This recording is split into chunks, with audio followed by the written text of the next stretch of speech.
we just walked through a McDonald's drive-thru because the lobby is closed and we're heading back to trail. A trail angel is picking us up, so yeah, we're in the line of cars, but we just walked it. I didn't know you could do that. Through hiker hats.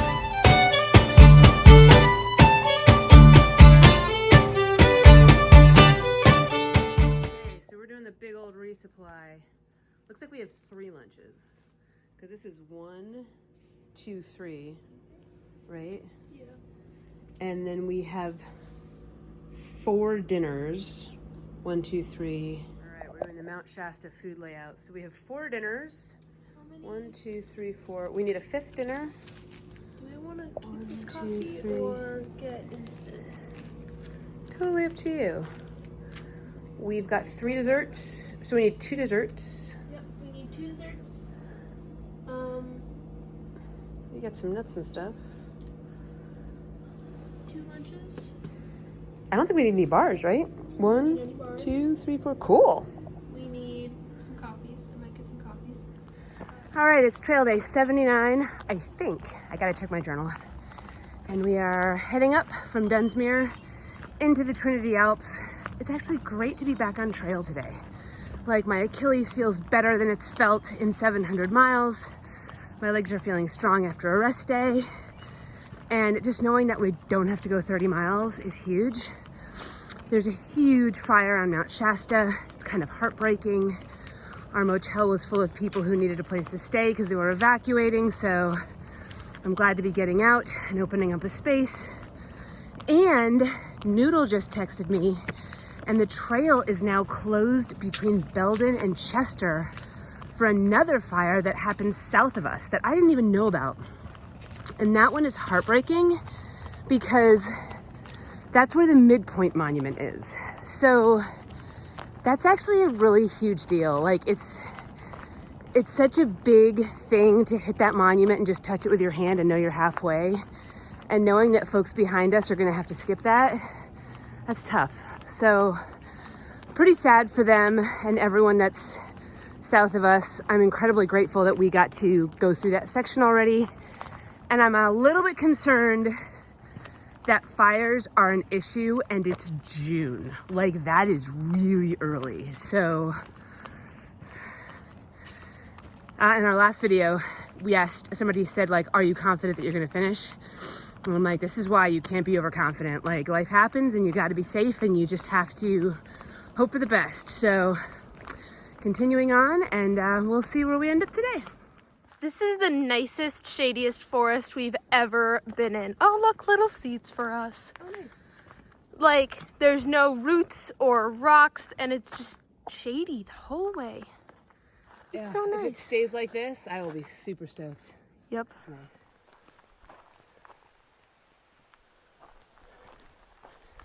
Still incredibly shady and cool, and I am so grateful.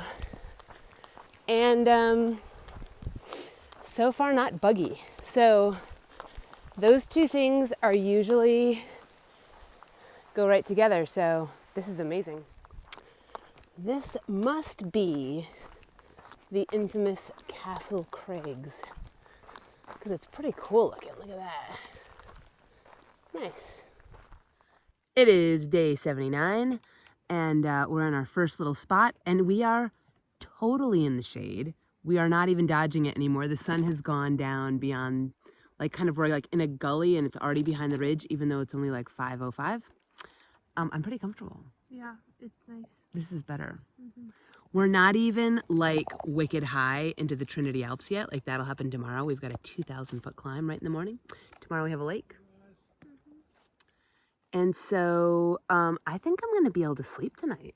Mm-hmm. Like, if the bugs come out, we'll put the tent up, but it's much, much cooler than the night after Hat Creek Rim. And we have fancy, heavy first night out of town dinner. What do we have? We have tortellini with pesto. Why is the pesto already in your bowl, Chief?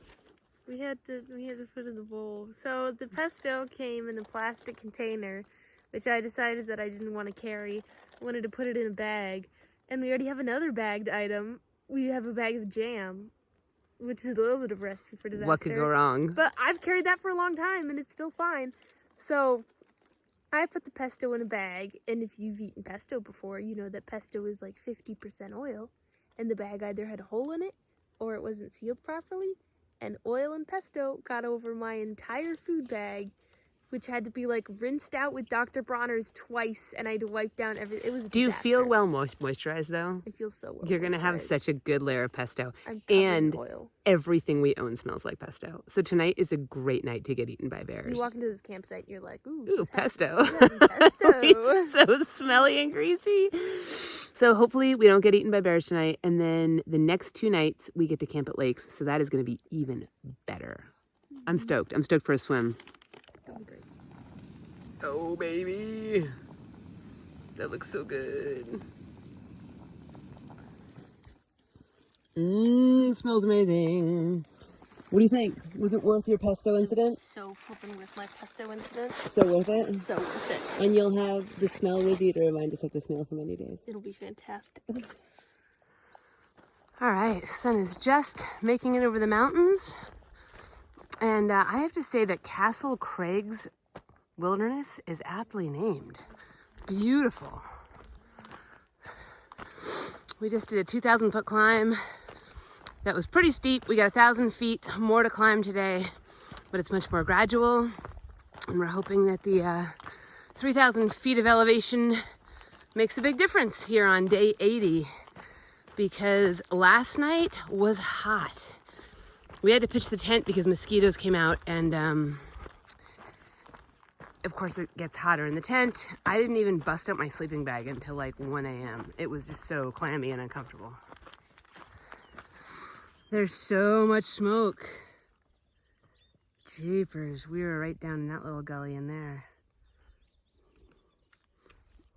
Brock and QC have brought us to a very cool breakfast spot. Look at this spot, and this is our view. We've got Castle Craig's, we've got Shasta. Look at the smoke, you guys. Oh, and then all the way south, I think we could see Lassen if it wasn't smoky. What do you think?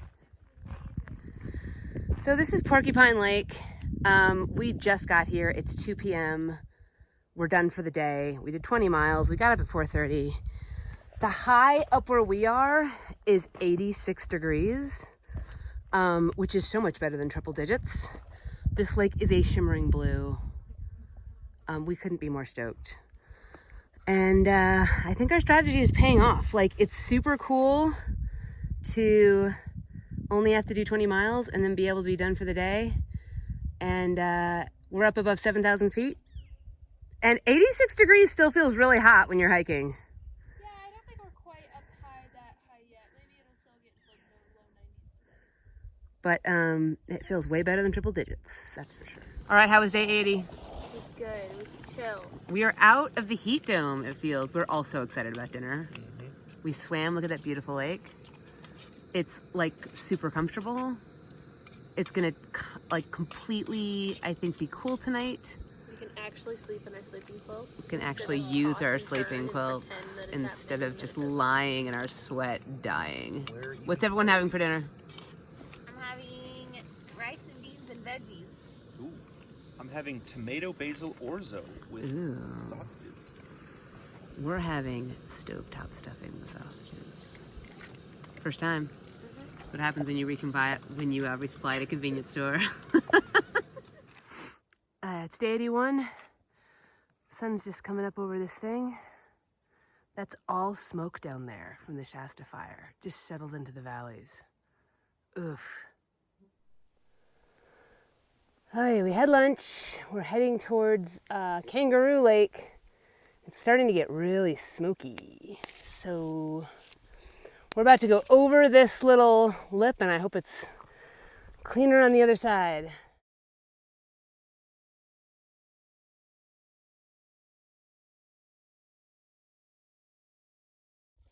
So the number one question that we've gotten from our viewers is, how do you poop in the woods?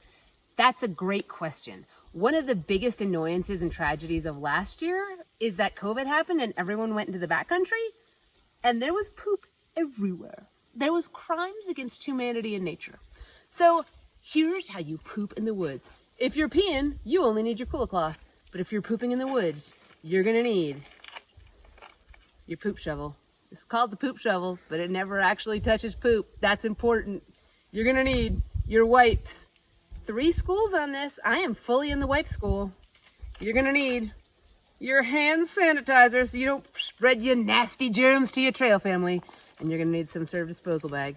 Okay, now the number one thing that you need to know about pooping in the woods is don't force it.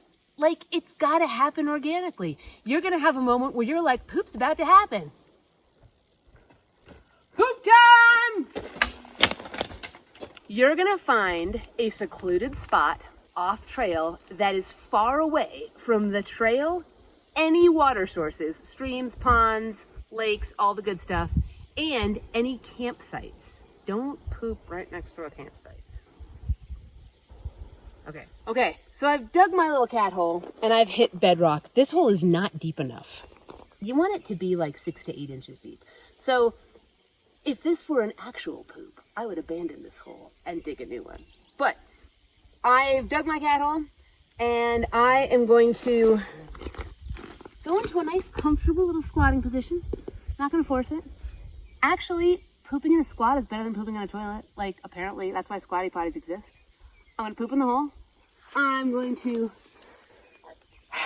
take a deep breath because that felt great. I'm gonna get out my wipe. And here's the deal. I can usually do like a good poop in one wipe. So I'm going to like take the wipe all the way out and then just do a series of like wipe and fold, wipe and fold, wipe and fold, wipe and fold. I'm gonna end up with a little tiny parcel that's gonna go right in the trash bag. Hello, you're asking, why are you not using toilet paper? Well, disgusting but true fact, many animals will dig up human feces to get to undigested nutrients, and then the toilet paper gets streamered. Hikers have found toilet paper in trees. So I'm not really on team toilet paper. I think like one wipe like works really well, and then you just pack it out and it's not a big deal and you're not leaving toilet paper anywhere. Now, important, the poop shovel never actually touches the poop. So the poop's in there and the shovel's just gonna like flick that dirt right back on top of it.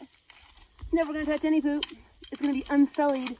And if I do a really great job, I can totally hide that hole and put the sticks and stuff back and make it look like nothing ever happened. And then I'm gonna use hand sanitizer so I don't get my nasty germs and give them to my trail family. And that is how you poop in the woods. All right, we went down to Kangaroo Lake where there's a nice little campground and we get a picnic table. And we had some campground people come and give us some Chex Mix.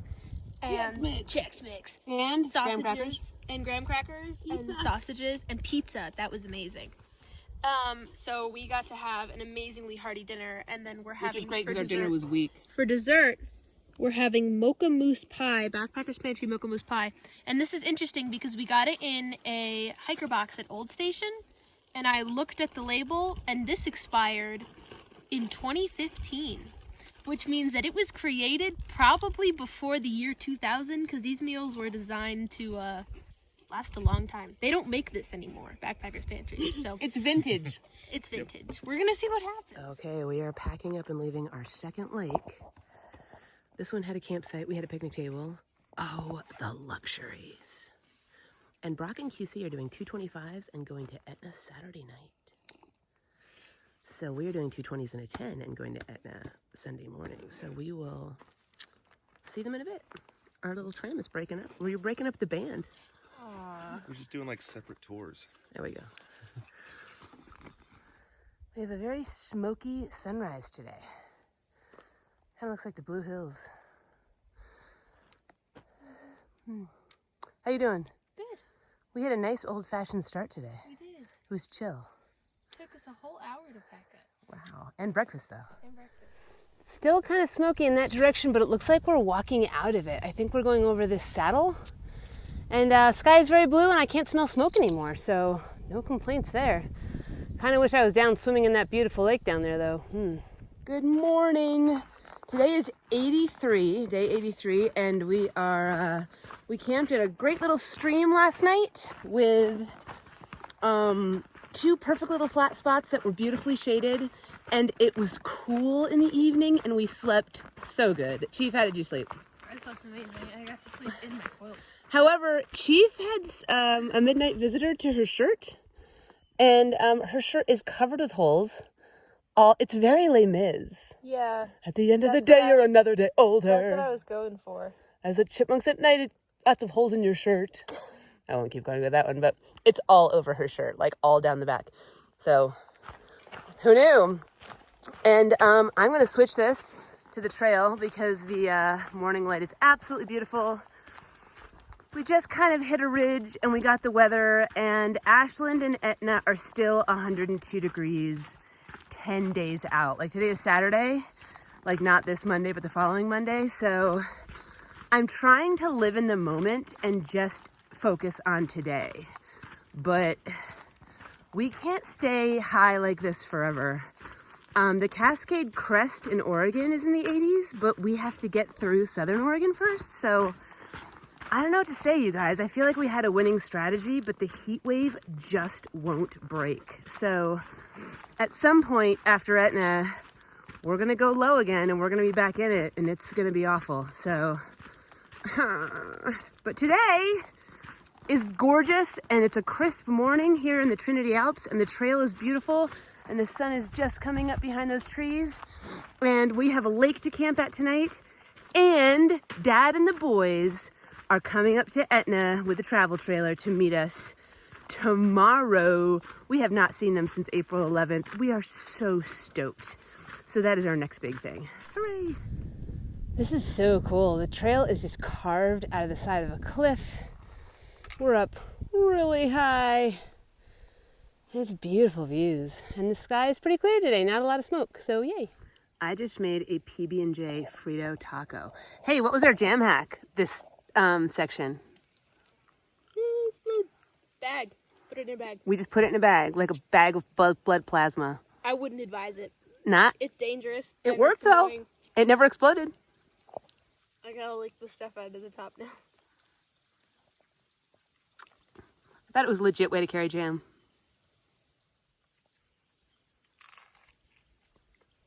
Oh, it's like a crunch wrap. You're whack. We made it to Paynes Lake today, and we have a beautiful campsite, and we have a 2-tiered dinner. We've got a spicy ramen with fancy Vienna sausages, and Much fancier than this. these guys get so much fancier than this, and we're following it up with some mac and cheese. Oh baby. And again, the wind is blowing, it's cool. We're not just surviving. All morning, we've had little chipmunk friends all around the camp. I woke up this morning to one of them. I'm trying to get in the footwell of the tent this morning, and there's 4 of them. There's one over here. There's another one behind that stump. They like this big snag, and they also like that fallen tree over there. And they've been doing their rounds, going around. Kit, what are you doing? Getting awfully close to that food bag, aren't you? Okay, I gotta go stop this chipmunk. Okay, it's day 84. We only have like 5.8 out to the Etna Road. Our packs have never been lighter. They feel amazing. And we're gonna see the boys, woo! All right, we're hiding out in the shade between travel trailers, but we got Dad and the boys. And we're all here. And Chief, what was the one thing you asked for? Dad burgers. Dad burger. Dad burgers. My dad burger is amazing. We have found the most amazing swimming hole.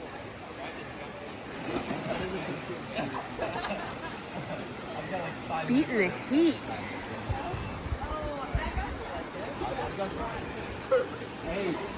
We even may have a little bit of a water slide. Let's see what Ted's doing. Whoa!